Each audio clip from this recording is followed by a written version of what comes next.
been to Japan? Okay, who would like to go to Japan? So whether you have been to the country or not, Japan is known for its unmistakable aesthetic, rich history, and noticeable impact on the world. Hi, my name is Caleb, this is my partner Rocky, and today we'll be talking about Japanese culture. So first, talking about, oh wait, sorry. Oh, okay. So these will be the main points that we're talking about today: food, culture, architecture, and pop culture. And starting off with food. So Japanese food is impacted by their cultural beliefs, and one of these ways, or one of the examples, happens there is through sake. And according to Alvala in 2017, sake plays an important role in religious festivals. It is the food of the gods in the Shinto religion. It is essential in the coronation of the emperor.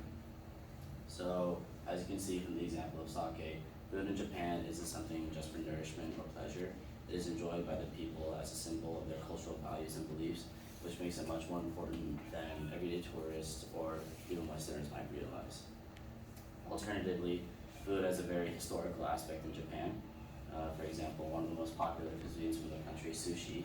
It tells a rich, long history of how it is built and as well as the people. So sushi required a very complex fermenting technique that was originated in the 14th century but wasn't perfected until the 18th century by a man named Anaya Yohei, and that's according to Eiwei in 2012. Because of Buddhism values that were practiced by the people, they were refraining from eating meat, which led to them finding alternative sources of protein, including fish. Once Yohei perfected this fermenting technique, sushi became a widespread culinary value within the country and even to other nations across the world, such as the US today. The story of sushi and the way it came about proves the Japanese people's ingenuity as well as their history within the country. It's a value of how they're able to go around their challenges and work around their non-compromising attitude when it comes to their personal values and cultural beliefs. Now, here to talk about the importance of food in Japanese culture, I'll be talking about Japanese traditions and what they symbolize. According to Musa in 2015, there is a tradition called Dondoyaki that happens at the end of the year, where all New Year celebrations, once they've ended, they'll collect all decorations, ornaments, and good luck charms, and then they'll place it on the tree. And once they place it on the tree, they'll tie it with a very thick rope and will set the tree on fire. And the reason why they do this is to wish upon happiness, and it symbolizes between putting everything that happened that year behind themselves and looking ahead into the future. Another tradition is called Setsubo, and that means changing of seasons. Now, according to Tara McGowan in 2022, that basically means that it means changing of seasons, which happens about 4 times a year, and that is basically practiced 4 times a year because there's 4 seasons in a year. And the tradition mostly consists of eating soybeans because that is thought to ward off demons and onis that bring misfortune and bad health to people. Now, this can be practiced basically at your house, at temple, or even at festival.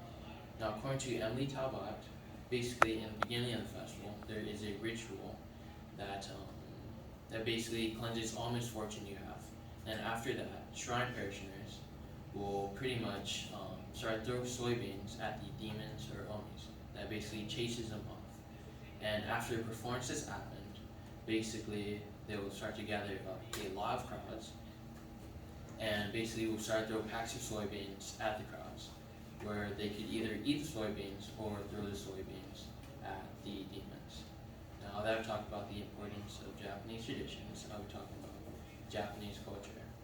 Now Japanese architecture. Now I'm pretty sure most of you have seen the beautiful and bright architectures in Tokyo.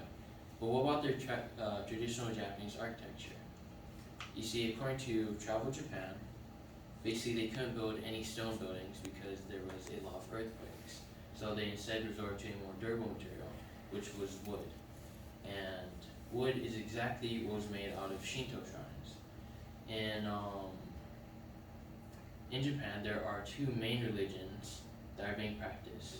There is Buddhism and there is Shintoism.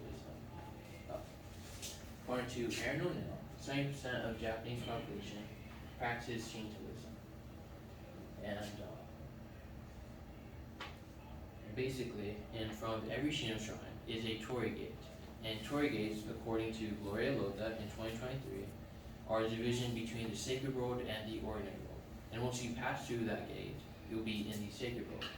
And in Japan, there is a very famous Shinto shrine called the Toshogu Shrine, where basically it's very popular because it enshrines a samurai leader who brought peace to Japan for about 300 years.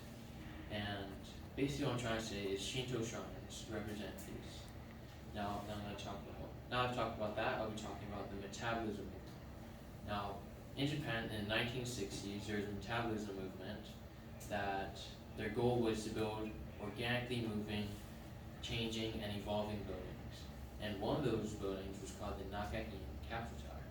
Now, according to Lucy Damon, the tower basically had over 100 washing machines that were stacked upon each other, all the way around one central tower. And their goal was to have residential housing, and inside the washing machines were a bed, bathroom, a desk, and a cupboard. But unfortunately, their goal did end and fell.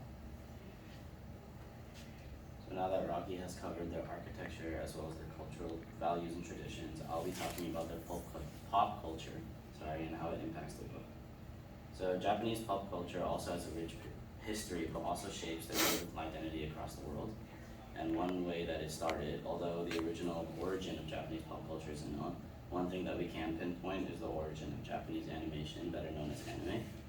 And this form of animation started in 1917, but due to natural disasters, a poor failing economy, and it being used as World War II propaganda, the industry had to reset following in the 1950s.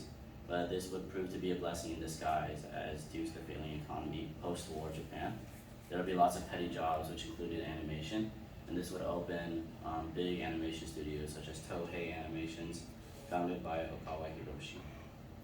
And that was according to Yasuo, also in 2013.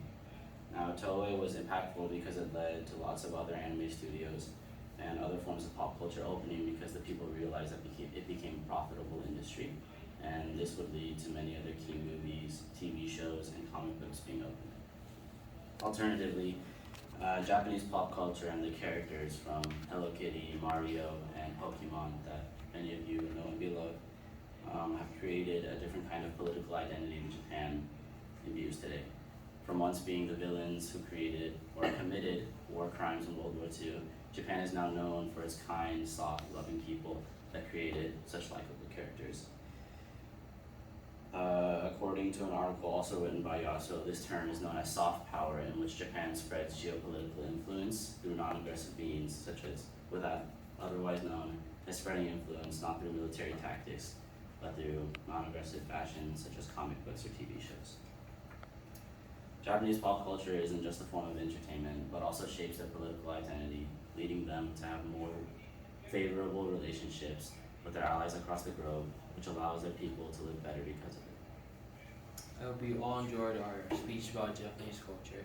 So far we talked about their food, traditions, architecture, and their pop culture. If you ever decide to go to Japan, I hope that you use this background knowledge and maybe try one of the foods that we talked about or participate in one of the traditions that we